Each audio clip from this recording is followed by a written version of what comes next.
এই হলো আমার ছাদ বাগানে অরবরই গাছ। এটার সাথে আপনারা পরিচিত অবশ্যই। অরবরই ধরা অবস্থায় আমি করেছিলাম। বিষয় হচ্ছে তাবিজ।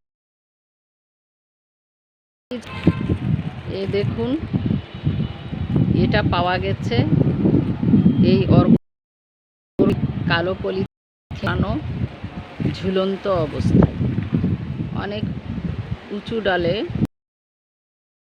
আমি একটু পাচ্ছি।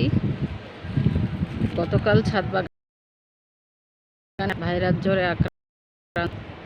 আজকে একটু কষ্ট করে গাছ পরিচর্যা না করলে গাছ নষ্ট হয়ে যায়। বিষয় হচ্ছে কুফরি কালাম।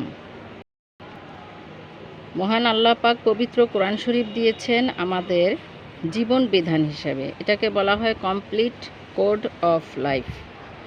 এই যে আমাদের জীবন বিধান, আমাদের গাইডবুক, এটা আমাদের জীবনে কাজে লাগানোর জন্য। কিন্তু যদি আমরা কোরআন শরীফটাকে শুধু তাবিজ কবজ, উদ্দেশ্য সাধন অথবা কুফরি কালাম হিসেবে এটা মানুষের ক্ষতি করার জন্য ব্যবহার করি, এটা একেবারেই নিষিদ্ধ এবং গুনাহের কাজ। এখানে এই উপরের ডালে, এই যে উপরের ডালে এটা সুতা দিয়ে, কালো সুতা দিয়ে বাঁধা ছিল। আমি আগে কেন দেখিনি বা গতকাল আসিনি, কবে বেঁধেছে, কে বেঁধেছে আমি জানি না। কারণ ছাদ বাগানে বেশিরভাগই হচ্ছে তালা দেওয়া থাকে। কনস্ট্রাকশন কাজ চলে, মাঝে মধ্যে তালা খুলে রাখে বাড়ির কেয়ারটেকার। তবে ইদানিং বন্ধই থাকে, কারণ এই ফ্লোরে ছাদের দিকে কাজ হচ্ছে না, অন্য ফ্লোরে কাজ হচ্ছে। এখন 8 তলায় কাজ হচ্ছে।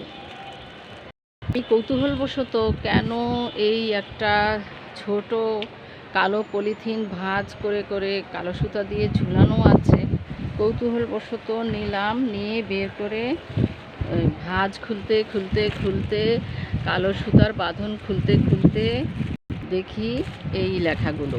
আমি প্রথমে ভেবেছিলাম যে বাইরের ছেলেরা ঘুড়ি উড়ায়, সেই ঘুড়ির সুতা ঘুড়ি এসে লেগে থাকে।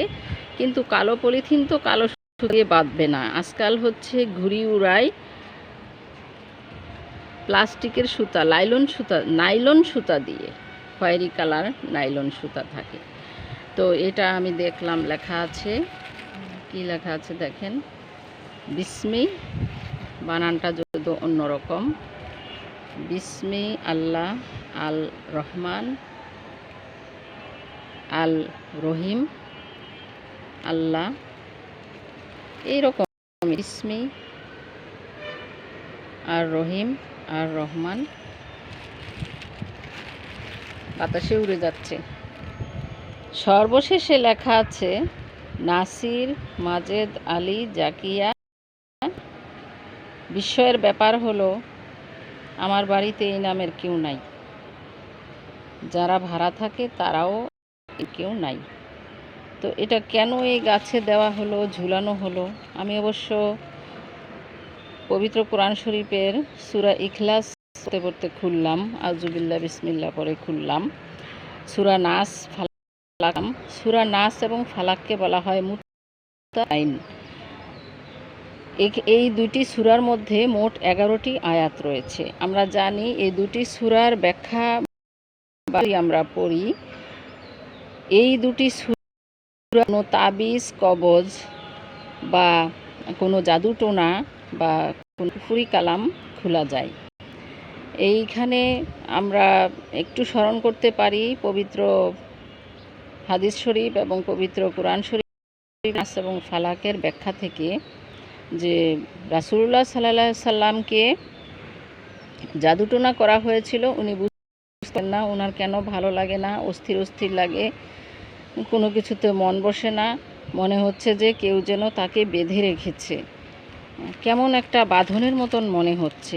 এই যে বিষয়টা ওনার মনে হচ্ছে, উনি পরে এটা অন্যদের কাছে যখন প্রকাশ করলেন, তখন সাহাবীরা এটা দেখার চেষ্টা করলেন এবং একজন বিশারদ বা একজন বিজ্ঞ লোককে ডেকে আনা হলো। উনি বিভিন্ন জ্ঞান এবং গবেষণার মাধ্যমে জানতে পারলেন যে নিশ্চয়ই রাসূলুল্লাহ সাল্লাল্লাহু আলাইহি সাল্লামকে জাদুটোনা করা হয়েছে। তারপরে জি আজওয়ান নামের একটা কূপের নিচে দেখা গেল যে খেজুরে সুতা বেঁধে রেখে 11টি গিঁট দেওয়া হয়েছে। সেই 11টি গিঁটের মধ্যে 11টি সূরার আয়াত, পবিত্র কোরআন শরীফের সূরা নাস এবং ফালাকের 11টি আয়াত পড়ে ফু দিতে দিতেই গিঁটগুলো খুলে যায়। প্রতিটি আয়াত পড়ে একটি গিঁটে ফু দিতে একটি করে গিঁট খুলে যায়। এইভাবেই রাসূল সাল্লাল্লাহু আলাইহি সাল্লাম মনে হচ্ছে যে একটু একটু করে তার যেন বন্ধন খুলে যাচ্ছে। এই বিষয়টি কিন্তু সত্যি, এই যে জাদুটোনা এটা সত্যি। তো বিষয়টা আমি চাক্ষুষ দেখলাম যে যাকেই করা হয়েছে, যার উদ্দেশ্যেই করা হয়েছে, ভালো হোক মন্দ হোক, পবিত্র কোরআন শরীফের এইভাবে ব্যবহার না করে আমরা যেন এটাকে নিজেদের কাজে ব্যবহার করি। আর প্রতিদিন সকাল এবং সন্ধ্যায় 3 কুল সূরা ইখলাস, সূরা নাস এবং সূরা ফালাক পড়ে গায়ে ফু দিতে হবে। এভাবে আমরা নিজেদেরকে সুরক্ষার পাশাপাশি সবচেয়ে ভালো হচ্ছে আয়াতুল কুরসি পড়া। আয়াতুল কুরসি পড়েও ফু দেওয়া যায়। মহান আল্লাহ আমাদেরকে হেফাজত করুন। আল্লাহুম্মা আমিন।